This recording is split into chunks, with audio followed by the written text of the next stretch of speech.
विवादित बयान पर हेमा मालिनी ने भी पलटवार किया है। हेमा मालिनी ने कहा कि बोलने दीजिए, मुझे कोई फर्क नहीं पड़ता, मेरे साथ पीएम मोदी का मार्गदर्शन है, साथ ही सीएम योगी का नेतृत्व है। तो सुरजेवाला के विवादित बयान पर हेमा मालिनी ने ये कहा कि मुझे कोई फर्क नहीं पड़ता, वो कभी मेरे बारे में अच्छा नहीं बोल सकते हैं, महिलाओं का अपमान करना उनकी आदत है। ये बात कंगना रनौत ने भी कही थी और साथ ही पूरी बीजेपी रणदीप सुरजेवाला के इस बयान पर हमलावर है।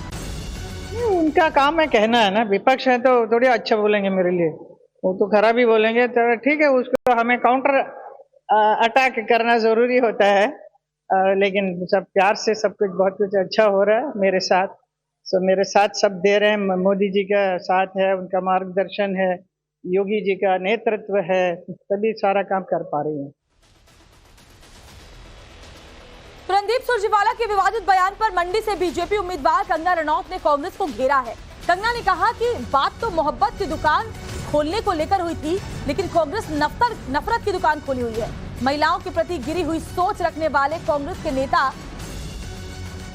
हार की हताशा और कुंठा में अपने चरित्र का दिन ब दिन पतन कर रहे हैं। तो चलिए आपको वो ट्वीट दिखाते हैं जो एक्ट्रेस कंगना रनौत ने सोशल मीडिया प्लेटफॉर्म एक्स के जरिए किया है। उन्होंने एक बार फिर से ये कहा कि कैसे कांग्रेस ने बात कही थी कि वो मोहब्बत की दुकान खोलेंगे। देखिए, बात मोहब्बत की दुकान खोलने की हुई थी, लेकिन कांग्रेस नफरत की दुकान खोलकर बैठी हुई है। महिलाओं के प्रति गिरी हुई सोच रखने वाले कांग्रेस के नेता, आगे कंगना रनौत जो एक्ट्रेस है, मंडी से उम्मीदवार है, लिखती है अवश्य भावी हार की हताशा और कुंठा में अपने चरित्र का दिन ब दिन पतन करें। यानी कि कांग्रेस ये जानती है कि हार मिलने वाली है पार्टी को अलग अलग लोकसभा सीटों से, और इसीलिए महिलाओं का अपमान करके वो अपना फ्रस्ट्रेशन निकाली है। 4 तस्वीरें आपको दिखा रहे इस मामले से जुड़ी हुई। रणदीप सुरजेवाला के बिगड़े बोल, जब वो चुनाव प्रत्याशी के प्रचार के लिए पहुंचे थे तो हेमा मालिनी के लिए विवादित बयान दिया। हेमा मालिनी पर विवादित बयान देने के बाद हालांकि हेमा मालिनी ने यह कहा कि मुझे फर्क नहीं पड़ता, वो मेरे लिए कुछ भी बोले। कंगना रनौत ने हालांकि मोर्चा जरूर खोला है। वहीं अब रणदीप सुरजेवाला ने अपने विवादित बयान पर सफाई पेश की है। उन्होंने सोशल मीडिया प्लेटफॉर्म एक्स पर लंबा चौड़ा ट्वीट किया। उन्होंने लिखा कि बीजेपी की आईटी सेल को काट छाट कर, तोड़ मरोड़ कर फर्जी झूठी बातें फैलाने की आदत बन गई है, ताकि वो हर रोज मोदी सरकार की युवा विरोधी, किसान विरोधी, गरीब विरोधी नीतियों, विफलताओं और भारत के संविधान को खत्म करने की साजिश से देश का ध्यान भटका सके। पूरा वीडियो सुनिए। मैंने कहा था हमें तो हेमा मालिनी जी का भी बहुत सम्मान हम करते हैं, क्योंकि वो धर्मेंद्र जी से ब्याह रखी हैं, बहू है हमारी। और हमारे साथ हमारे सहयोगी रविकांत राय सीधे जुड़े हुए मथुरा से। रविकांत, एक तरफ तो हेमा मालिनी आज अपना नामांकन दाखिल करने वाली हैं, सीएम योगी आदित्यनाथ भी वहां पर पहुंचेंगे, लेकिन इस बीच जो रणदीप सिंह सुरजेवाला ने उनको लेकर बयान दिया है वो काफी विवादित है और उसको लेकर सियासी गर्माहट देखी जा रही है।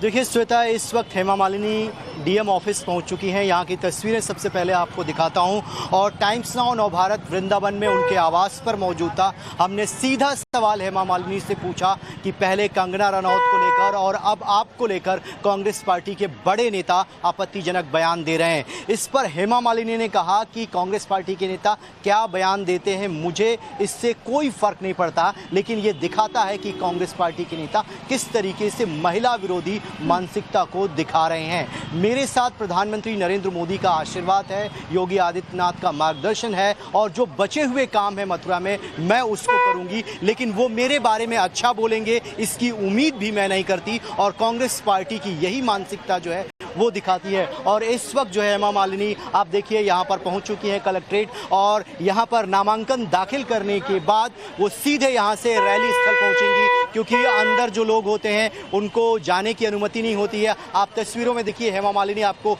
दिखाई दे रही होंगी, और हेमा मालिनी बार बार इस बात को कह रही हैं कि कांग्रेस पार्टी की जो मानसिकता है वो महिला विरोधी है, और इस तरीके के बयान देने के बाद भी इन नेताओं पर कोई कार्रवाई नहीं होती है। तो ये दिखाता है कि वो किस तरीके से फ्रस्ट्रेशन में है, हताशा में है। वो नामांकन दाखिल करने के लिए जा रही है, लेकिन इससे पहले जब उनसे बात की टाइम्स नाउ भारत की टीम ने, तो उन्होंने कहा कि कांग्रेस से मैं कोई उम्मीद रखती ही नहीं, इसलिए ऐसे बयानों से मुझे फर्क नहीं पड़ता।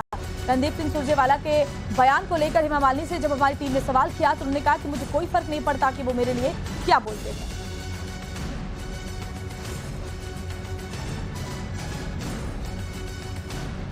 उनका काम है कहना, विपक्ष का काम अच्छा थोड़ी बोलेंगे मेरे लिए, खराबी बोलना उनका काम है। That they are doing their duty, I am doing my duty, I am very absolutely clean and neat. तो मैं हमारे मथुरा के लिए मैं काम कर रही हूँ, मुझे I don't care for anybody what they talk about it. If they are talking anything bad वो हमारे पार्टी वाले देख लेंगे उनको। तो रविकांत, हमने सुना कि हेमा मालिनी ने कहा कि मुझे कोई फर्क नहीं पड़ता वो मेरे लिए क्या बोलते हैं, और जाहिर तौर पर ऐसे बयानों को देकर के कांग्रेस अपने लिए ही ज्यादा मुश्किलें खड़ी करती है।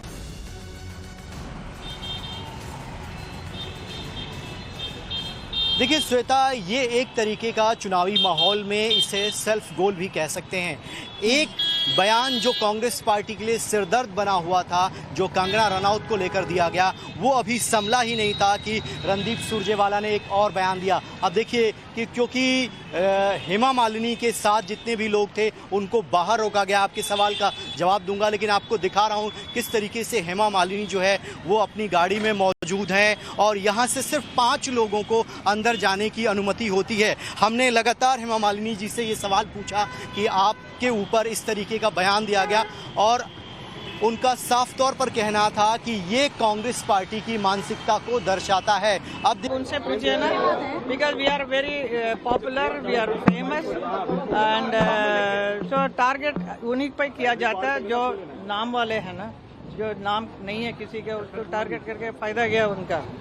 लेकिन कांग्रेस पार्टी ऐसे नेताओं को कभी बोलती नहीं है, उनके ऊपर कोई एक्शन नहीं होता। आपको लगता है कि कांग्रेस पार्टी के बड़े नेताओं का सपोर्ट होता है इंसल्ट कराने में? I have no idea about it and then I think उन लोगों को हमारे प्रधानमंत्री जी से सीखना चाहिए। अब महिलाओं का कितना सम्मान करना चाहिए, जैसे सम्मान वो करते हैं ऐसा वो लोग भी करें, अच्छा रहेगा।